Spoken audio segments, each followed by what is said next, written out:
স্বাগতম। আরেকটি নতুন সরকারি চাকরি নিয়োগ বিজ্ঞপ্তি নিয়ে আপনাদের সামনে হাজির হলাম। আর সেটা হচ্ছে গিয়া বিশ্ব সাহিত্য কেন্দ্র।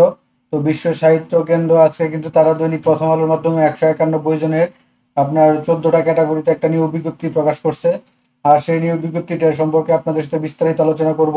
তো বিস্তারিত আলোচনা করার আগে আপনার এই বিজ্ঞপ্তির মধ্যে জানতে পারবেন কোন পদে কতজন লোক নেবে, কত টাকা বেতন, কি পাশে, কি অভিজ্ঞতা, কি কাজ, কিভাবে আবেদন করবেন, বিস্তারিত তথ্য কিন্তু আমাদের এই চ্যানেলটিতে পেয়ে যাবেন। তো এরকম নিত্য নতুন সকল ধরনের সকল চাকরি নিয়োগ বিজ্ঞপ্তি আপনি যদি সবার আগে আপনি আপনার চ্যানেলে পেতে চান, তো যারা আমাদের অল জবস নিউজ এইটি চ্যানেলটি সাবস্ক্রাইব করেন নাই, চ্যানেলটি সাবস্ক্রাইব করে দিন। পাশাপাশি নোটিফিকেশন বেল আইকনটি অন করে দিবেন এবং আমাদের ফেসবুক পেজটি ফলো দিয়ে রাখবেন। তো আমরা আপনার কোথায় পাবেন এই বিজ্ঞপ্তিটা, যদি পত্রিকাতে না পান তো আপনারা চলে আসবেন হচ্ছে গিয়ে এই যে নোটিশ বোর্ডে। তো নোটিশ বোর্ডে যাওয়ার পরে এখানে একটু লোডিং হবে। তো নোটিশ বোর্ডে যাওয়ার পরে এই যে এই বিজ্ঞপ্তিটা কিন্তু তারা আজকে প্রকাশ করছে। এই যে প্রকল্প সংশোধিত, তৃতীয় সংশোধিত, এটা আর তিনবার প্রকাশ হয়েছিল, সেটা আবার সংশোধিত করছে এই বিজ্ঞপ্তিটা কিন্তু। তো এই বিজ্ঞপ্তিটা ঢুকলে এখানে কিন্তু আপনার অনেক কিছু আছে।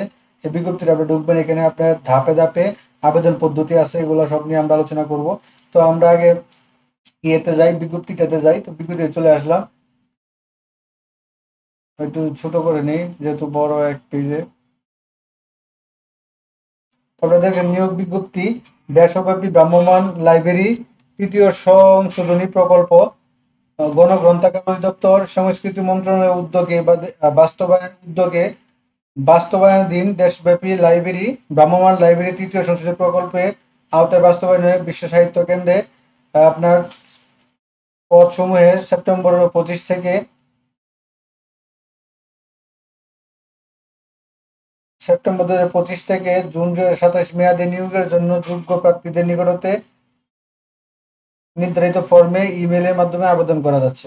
তো এখানে দেখেন প্রথমে দিয়েছে যে প্রথম পদটা হচ্ছে কি আপনার deputy coordinator admin and finance, একজন, সর্বসাকুল্য বেতন 60,000 টাকা।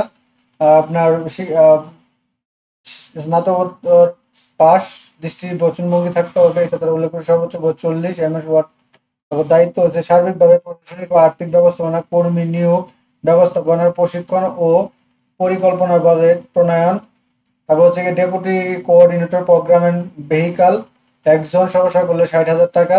শিক্ষাগত যোগ্যতা স্নাতকোত্তর, সুন্দর বচন ভঙ্গি, আকর্ষণীয় ব্যক্তিত্বের অধিকারী, মোটরযান রক্ষণাবেক্ষণ সংক্রান্ত কাজে 5 বছরের অভিজ্ঞতা, কম্পিউটার ব্যবহার, MS ওয়ার্ড, এক্সেলে পারদর্শী, সর্বোচ্চ বয়স 40। এখানে দায়িত্ব দিয়ে সার্বিকভাবে কর্মসূচি পরিচালনা, পরিদর্শন, পর্যবেক্ষণ, সুপারিশপ্রাপ্ত অগ্রাধিকার, এই কাজগুলা। তারপর 3 নম্বর ডেপুটি কোঅর্ডিনেটর মনিটরিং রিপোর্ট, একজন, সর্বোচ্চ বেতন হচ্ছে কি আপনার 23, 60,000 টাকা। আপনার 5 বছর অভিজ্ঞতা থাকতে হবে। আর হচ্ছে কি আপনার স্নাতকোত্তর পাস। 4 নম্বর আছে assistant coordinator admin and logistic, একজন, বেতন 45,000 টাকা। স্নাতকোত্তর সমমানের পাস হতে হবে, সর্বোচ্চ বয়স আপনার 5 বছর অভিজ্ঞতা, সর্বোচ্চ বয়স 40। অ্যাসিস্ট্যান্ট কোঅর্ডিনেটর প্রোগ্রাম, 4 জন, সর্বোচ্চ বেতন 45,000 টাকা। আপনার স্নাতকোত্তর পাস, সংশ্লিষ্ট কাজে হচ্ছে 5 বছর অভিজ্ঞতা থাকতে হবে, MS ওয়ার্ড জানতে হবে এবং পারদর্শী। তারপর সর্বোচ্চ বয়স 40। দায়িত্ব কর্তব্য কর্মসূচি বাস্তবায়ন, পরিদর্শন, পর্যবেক্ষণ, সুপারিশ সহ প্রতিবেদন তৈরি। তারপর হচ্ছে কি আপনার অ্যাসিস্ট্যান্ট কোঅর্ডিনেটর অ্যাকাউন্টস, একজন, সর্বশেষ করলে 45,000 টাকা বেতন। হিসাব বিজ্ঞানে স্নাতকোত্তর 5 বছর অভিজ্ঞতা থাকতে হবে, সর্বোচ্চ বয়স 40। 7 নম্বর আছে অ্যাসিস্ট্যান্ট কোঅর্ডিনেটর মনিটরিং, একজন, সর্বশেষ করলে বেতন 45,000 টাকা। আপনার শিক্ষা যোগ্যতা স্নাতকোত্তর পাস, ন্যূনতম 5 বছর অভিজ্ঞতা, কম্পিউটার ব্যবহারে MS ওয়ার্ড এবং এক্সেল পারদর্শী হতে হবে, সর্বোচ্চ বয়স 40। এগুলো তারা এখানে দায়িত্বগুলো দিয়ে দিছে। তারপর হচ্ছে কি আপনার 8 number vehicle vehicle maintenance officer, vehicle maintenance হচ্ছে একজন, সর্বোচ্চ 30,000 টাকা। স্নাতক ডিগ্রি সহ অটোমোবাইল ডিপ্লোমা, 3 বছর বাস্তব অভিজ্ঞতা, MS ওয়ার্ড, সর্বোচ্চ বয়স 35। তারপর হচ্ছে কি আপনার মোটরযান মেরামত, রক্ষণাবেক্ষণ, বিভিন্ন ইউনিট, জেলা ভ্রমণ করে লাইব্রেরির গাড়ি অবস্থা, সরঞ্জাম পর্যবেক্ষণ। তারপর সবচেয়ে বেশি যেটা আছে লাইব্রেরি ইনচার্জ, 77 জন, সর্বোচ্চ বেতন 30,000 টাকা। অভিজ্ঞতা স্নাতকোত্তর তথ্যবিজ্ঞান, গ্রন্থাগার ব্যবস্থাপনা সার্টিফিকেট, ডিপ্লোমাধারী, কম্পিউটার ব্যবহারে MS ওয়ার্ড, এক্সেল পারদর্শী, লাইব্রেরি কাজে ন্যূনতম 3 বছর অভিজ্ঞতা, সর্বোচ্চ বয়স 35। দায়িত্ব সমূহ জেলা উপজেলা ভ্রাম্যমাণ লাইব্রেরি পরিচালনা, জনসম্মুখে বই পড়া, উদ্বুদ্ধকরণ, বই লেনদেনের জন্য স্পট নির্বাচন, সংস্কৃতি সংগঠন, পরিচালনা, সামাজিক সংগঠন এই কাজগুলো করতে হবে। তারপর হচ্ছে এডমিন অফিসার একজন, বেতন 30,000 টাকা, স্নাতকোত্তর পাস। 11 নম্বর লজিস্টিক অফিসার একজন, আপনার সর্বোচ্চ বেতন 30,000 টাকা, আর স্নাতকোত্তর কম্পিউটার ব্যবহার আগ্রহী থাকতে হবে, সর্বোচ্চ বয়স 45। অ্যাকাউন্টস অফিসার 2 জন, বেতন হিসাব বিজ্ঞানের স্নাতকোত্তর বেতন হচ্ছে কি আপনার 30,000 টাকা। তো দায়িত্ব কর্তব্য এখানে তাদের হিসাব সংক্রান্ত বিষয়ে দায়িত্ব পালনের বিবরণী থাকতে হবে। তারপর 13 বছর মনিটরিং অফিসার 4 জন, বেতন 30,000 টাকা, স্নাতকোত্তর পাস। তারপর হচ্ছে 14 জন আপনার হচ্ছে গিয়া এই যে ড্রাইভার ভারী যানবাহন যেটা 6 জন, বেতন 24,000 টাকা। অভিজ্ঞতা অষ্টম শ্রেণী পাস, শিক্ষা যোগ্যতা আপনার অষ্টম শ্রেণী পাস অভিজ্ঞতা, বৈধ লাইসেন্স দেবেন কমপক্ষে 3 বছর অভিজ্ঞতা, সর্বোচ্চ বয়স 35। পরে হচ্ছে গিয়া ড্রাইভার হালকা যান 71 জন, সমস্যা করলে 22,000 টাকা বেতন, অষ্টম শ্রেণী পাস, সর্বোচ্চ বয়স 32, লাইসেন্সধারী ন্যূনতম 3 বছর অভিজ্ঞতা। লাইব্রেরি গাড়ি চালানো, দৈনন্দিন রক্ষণাবেক্ষণ এই কাজগুলো। তারপর স্টোর ইনচার্জ একজন, 22,000 টাকা, স্নাতক পাস। তারপর হচ্ছে data entry cum computer assistant 4 জন, 20,000 টাকা বেতন, স্নাতক পাস। তারপর হচ্ছে ওয়ার্ক অ্যাসিস্ট্যান্ট 4 জন, হেল্পার 7 জন এবং ক্লিনার 2 জন, এই অষ্টম শ্রেণী পাস এগুলা। তো এই বিজ্ঞপ্তিটা কিন্তু তারা আজকে দৈনিক প্রথম, অর্থাৎ এটা হচ্ছে তাদের একটা প্রকল্প, আমি যেটুকু বুঝতে পারলাম। তারপর আপনারা একটু কষ্ট করে জানবেন ভালোটা ফরম্যাট করে। তো এটা মেবি একটা ফর্মে তাদের প্রকল্প। তো এই প্রকল্পের আওতাধীন আপনাকে কাজ করতে হবে।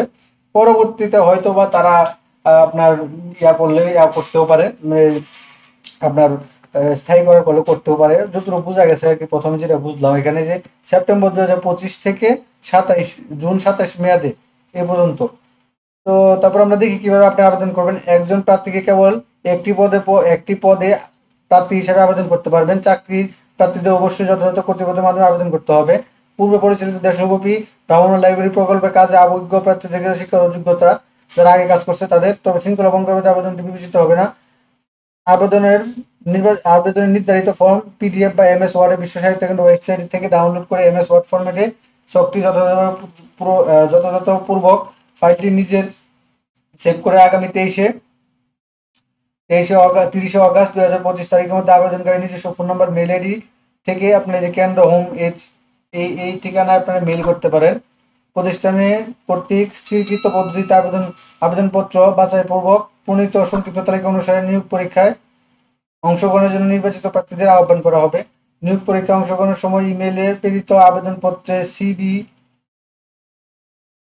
প্রিন্ট কপি, তারপর জাতীয় শিক্ষা যোগ্যতা ও অভিজ্ঞতা, জাতীয় পরিচয়পত্র এক কপি ছবি সঙ্গে আনতে হবে। আবেদনপত্র বাতিল প্রার্থী নির্বাচন সংক্রান্ত সিদ্ধান্ত কর্তৃপক্ষ সংরক্ষণ করে।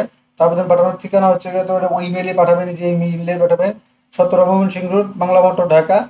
এই বিজ্ঞপ্তিটা ছিল 193 ইয়াতে। তো আপনি কিভাবে করবেন, আবেদন করবেন।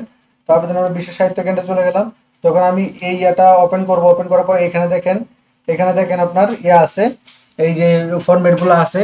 তো এটা প্রথমে যেটা আছে এটা হচ্ছে কি আপনার অফিসার পদে যারা আছে, এখানে অফিসার পদে আপনার আবেদন করবেন। তারপর হচ্ছে আমার ডাউনলোড হয়ে গেছে ভাই।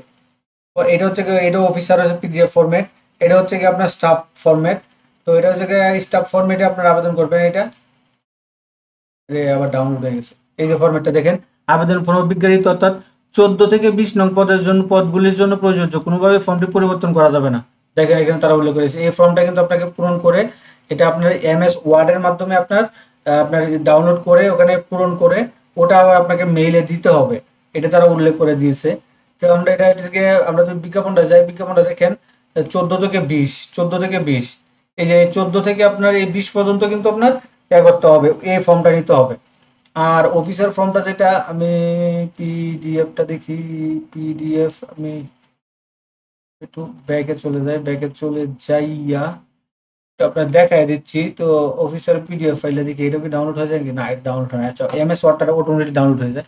আর এটা হচ্ছে কি আপনার অ্যাপ্লিকেশন পোস্ট ফর অ্যাভেলেবেল 1 থেকে 13 নম্বর পর্যন্ত। তো 1 থেকে 13 নম্বর যারা আবেদন করবেন তারা ইংলিশে এটা আবেদন করবেন, এটার মধ্যে। আর হচ্ছে 14 থেকে 20 নম্বর পর্যন্ত ওই ফরম্যাটটা, এই দুইটা ফর্মে তারা দিয়ে দিয়েছে। তো এর মধ্যে আপনারা আবেদন করে মেইলে আবেদন করবেন। তো মোটামুটি এই ছিল সেই বিশ্ব সাহিত্য কেন্দ্র 191 চাকরি নিয়োগ বিজ্ঞপ্তি। তো এরকম নিত্য নতুন সকল ধরনের সকল চাকরি নিয়োগ পর্যন্ত যারা আমাদের এই যে অল জবস নিউজ এই চ্যানেলটি সাবস্ক্রাইব করেন নাই, চ্যানেলটি সাবস্ক্রাইব করে দিয়েন, পাশাপাশি নোটিফিকেশন বেল আইকনটি অন করে দিবেন এবং আমাদের ফেসবুক পেজটি ফলো দিয়ে রাখবেন, যাতে করে আপলোড পরবর্তী সকল ভিডিওগুলো আপনারা আপনাদের চ্যানেলে পেয়ে যান এবং আপনার কে কোথায় থেকে দেখছেন, আপনার জেলার নাম কমেন্টে লিখে যান। পরবর্তীতে আপনার জেলা অনুযায়ী আপনাদের জন্য নিয়োগ বিজ্ঞপ্তি চ্যানেলে প্রকাশ করা হবে। তো সকলে ভালো থাকেন, সুস্থ থাকেন, আল্লাহ হাফেজ।